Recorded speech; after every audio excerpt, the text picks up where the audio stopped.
Tales from my D&D campaign.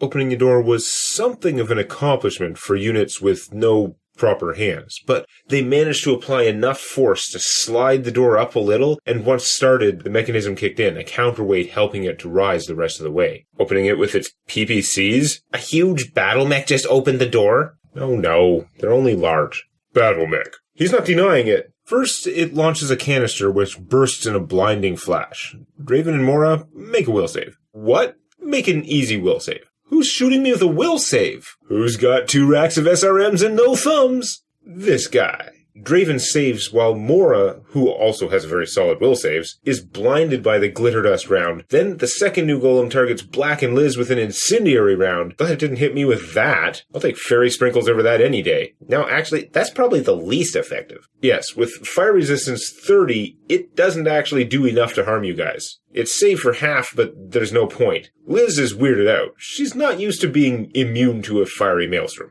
Damn, Max.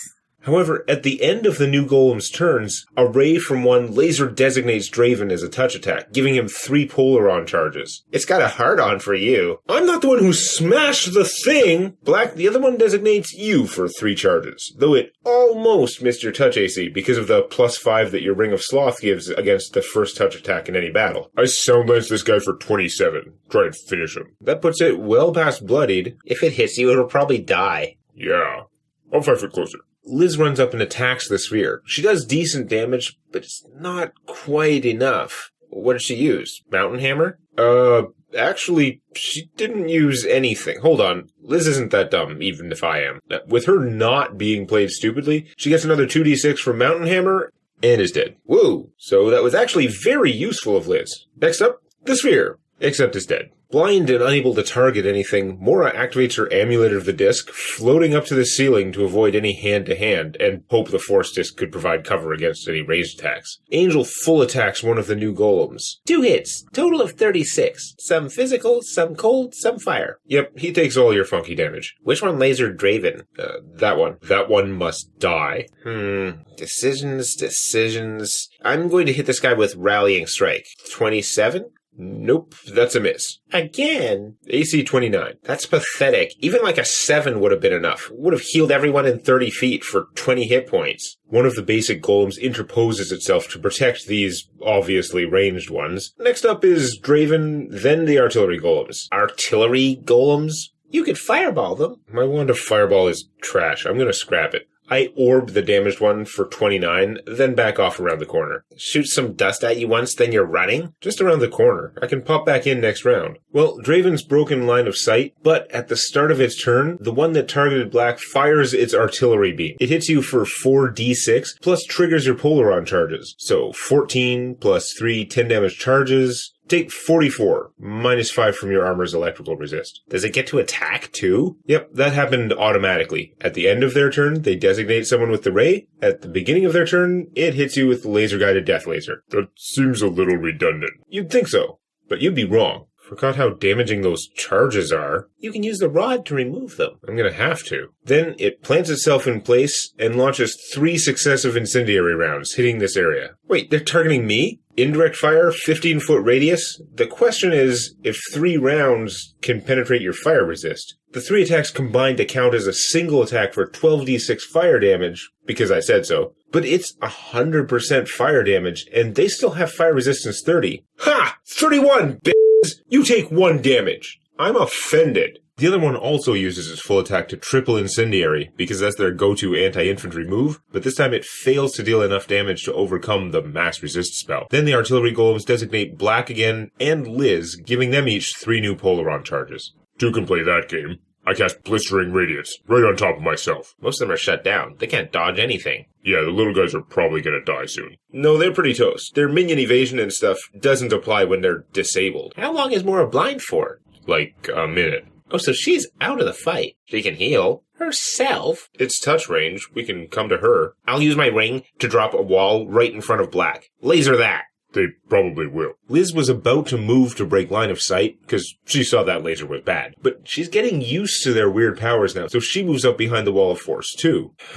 Should I zap myself with the wand to remove these charges? Or should I come out and shoot these guys? I don't know what their AI is. Will they stay focused on the wall? I have an idea. I think that breaking line of sight breaks their targeting. I still have the charges. Yeah, I know. Yeah, so that's the question. Does breaking line of sight break it? You want me to test it? For science! I was gonna say, does this happen every time? Sounds like a poor use of resources. If it blasts me, then we have to waste a bunch of spells healing me. Or I can't do anything but heal. Go for it. Come on. It's in the name of experimentation. Goddamn, don't talk to me that way, because now I'm really tempted. Seriously, because then we can compare whether a solid wall and a wall of force do the same thing. Because wall of force breaks line of effect, but they can still see it. Alright, it.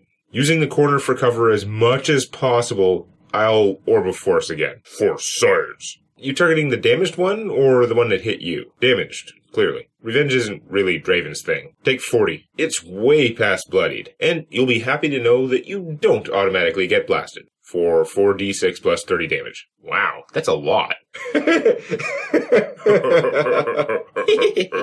Bravo. With both the currently designated targets behind it, the deadly beams harmlessly strike the wall of force instead. But a golem fires a full volley of glitter dust rounds to burst around the corner at Draven, who makes all 3 saves easily, while the other triple glitter dust the heroes sheltering behind the force wall. Suddenly, you guys are so incredibly sparkly that I'm giving you -1 to hit. You're dazzled. You're so sparkly, even more I can see you. The base difficulty of the will save isn't that hard, but save DCs of the artillery golem are increased by the number of charges on a target, such that Black very nearly failed one of the rolls, and Liz was blinded. The other golem tries to triple incendiary them, but is again unable to beat 30 resistance on 12d6. Draven, they zap you twice. You gain 6 charges. I have 9? Bloody hell! I'm off and wanding myself. The regular golem critically slashes Black for 38, who unleashes all his backlash effects, including the 2 use per day amulet and the ring, which only works on crits, dealing 47 damage back, such that the unit veritably explodes out the back after landing the blow. I need to heal now, but I'm in reach, and my concentration skill isn't good enough to make sure it works. I'd better kill this guy then. But Black falls just short of finishing the damaged artillery golem, so Angel drops from above and shreds what's left of it, causing the golem's death throes to release an incendiary volley harmlessly into the ceiling. Finally, Rallying Strike works, does the same damage as a normal attack, but everyone within 30 feet heals 20. This thing can't be allowed to go again, because I'll take 50 damage plus the 4d6, and I'm at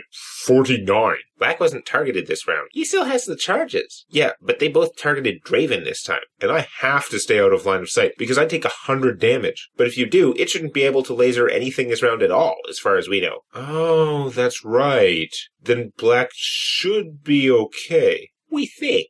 Theoretically. So I should really use the rod to get rid of my 9 charges. Hold on, Draven. Before you do anything, you realize your locate creature is giving you a different direction now. Where?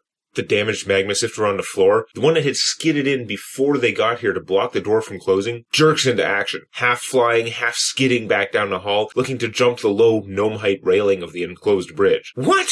I thought that was destroyed. It was right there the whole time. That's why it showed us that direction. It's pretty beat up, and he had abandoned it when you first entered the room, so it was inert. Since you killed the fire suppression system, he's been playing dead in here, concealing any glow that would tip you off. It's acting at about the same time as Draven, and you get some kind of warning from the locate person, so you can take an action before it gets out of view. Okay, it's okay.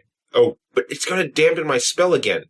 But I have to try. Orb of Force? Yeah, he only takes 10. He does not like taking even 10. That means you're not wanting Black's charges. Yeah, but this guy's drinking our treasure! Wasn't it like 2 minutes ago you were talking about how Draven isn't about revenge? Whatever. This guy! You know what we should do? We should give Liz the healing wand. Liz? I don't know if she'd want to do that. It's not very orky. I have 5 charges. If I take the beam hit, I'm going to be at -1 even before the rolling part. But he didn't target you this round, because they both targeted Draven. It does not laser this round. On the other hand, this thing has the feat that allows it to make ranged attacks without provoking attacks of opportunity, which is important, because their options are either move and fire once, or not move at all, not even a 5-foot step, and brace themselves to fire 3 times. It hits Black with a pair of glitter dust rounds, actually blinding him this time, thanks to the +5 save DC from the charges. Then hit Little One with an immobilizer round, effectively a single target slow spell, but he saved, and it actually misses Angel with the targeting laser due to the +1 AC from haste. It's currently designating the ceiling. Despite being blind, the cleric still hits twice for 30 damage, and 2 hits allow him to trigger his rending gauntlets for another 7 damage. This model, not having any damage reduction, is bloodied, and Angel and Little One finish it off in short order. Draven goes around quickly healing everyone who still has charges, but the Dark Ancient is moving slowly in the lower parts of the lava-filled atrium, so they don't want to even wait for those who are blind to recover. They want to head him off if he's going to the secondary armory, checking on the controller along the way. Force bars are down, but the solid wall of force is still up, and the golems remain, trying to look menacing. Which they took to be a good sign. Whatever the Dark Ancient was up to, he hadn't taken the controller yet, and just to make sure, Draven blocked off the controller's hallway with a wall of stone spell as they continued on. The secondary armory door was closed, and according to Draven's locate creature, the enemy clearly was not in there. The Dark Ancient had stopped briefly, but suddenly it's moving again, and much faster. First one way, then it virtually reverses direction, all moving low in the atrium, well below you, possibly in the lava. It sounded like he was teleporting, but for what?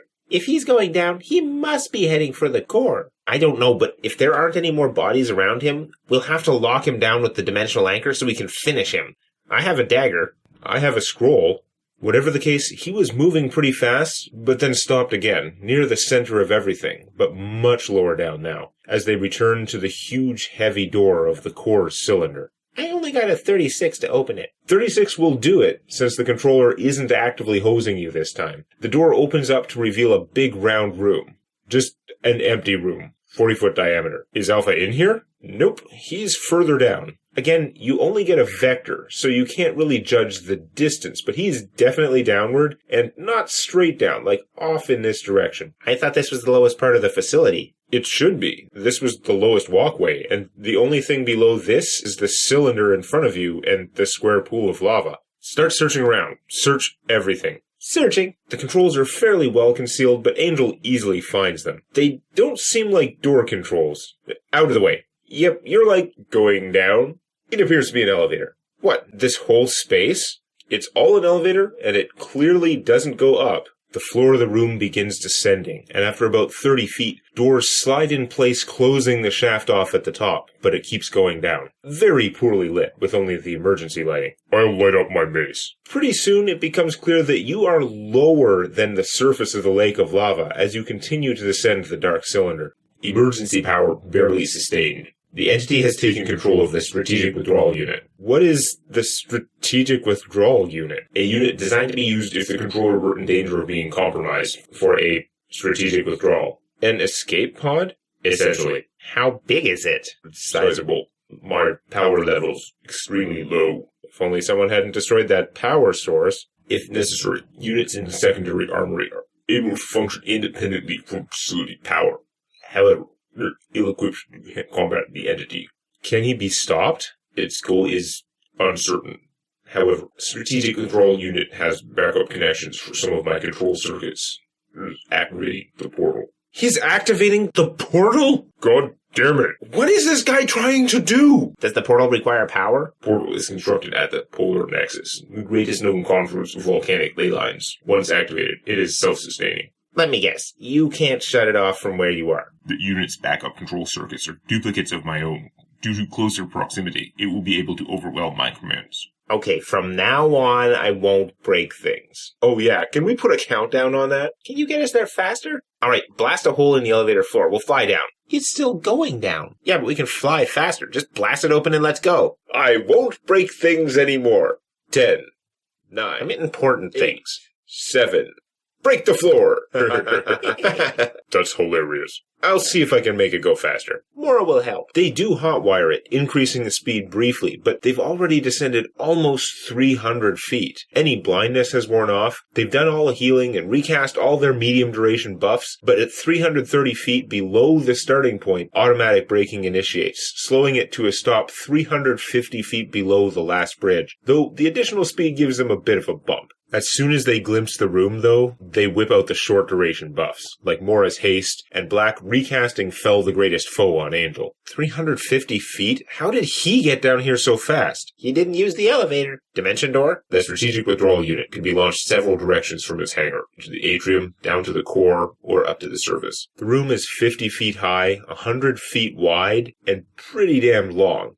That is a huge room. The walls of the massive chamber are just a ceiling-to-floor waterfall of lava. Oh god. The flow is pretty smooth and controlled, and the splash zone is less than 5 feet, but the room seems to be heat-shielded, and the ground is not lava. That's the important thing. There's also a large, round, active portal with a small ramp up to it. Where is he? Your spell points you directly at the portal, though your keen deductive sense tells you that if he had been transported anywhere by a portal, the spell wouldn't point at the portal. It would stop working if out of range. There's room behind it? Yeah, it's like 30 feet high. So what happens if he doesn't stabilize it? Probably astral plague. We're okay right now, but if we don't contain it and it goes off, it'll probably fry all the Arctic. Poor penguins. The Arctic? You don't seem to understand.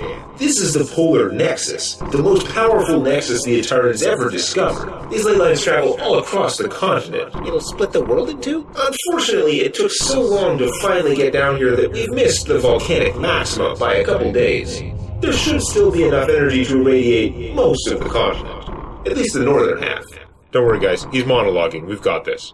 He steps out from behind the portal, or rather, he straightens up. Oh, he's huge. Gargantuan. Its space is 4x4. I knew it would be a big f***ing mech. The strategic withdrawal unit, though not literally stitched together from regular golems, has many parts clearly based on the standard golem designs. For example, its left arm heavily resembles the weapon of a fire suppression system. It also has huge mecha wings. What happens if we dimensional anchor the portal? You want me to knowledge arcana? Your guess is the dagger's magic is too small to affect something of that size and power. If you could cobble together a dimensional anchor-like effect closer to that magnitude, you estimate about 30% it shuts down, 50% of some kind of dimensional catastrophe, and you're leaving 20% for the who the hell knows. Not bad odds. Around the shoulder area, a pair of hemispheres emerge and power up. Twin shield generators? I shoot him for 29. You do 29 damage to his shield's temporary hit points. I so wish I had Ballista Throw prepared to throw them into lava. All you have to do is stand still and concentrate for 5 straight minutes, change out the maneuver, and then rejoin the fight. We're hasted. I'll searing charge him. I literally turn myself into a spear using the dagger as the tip.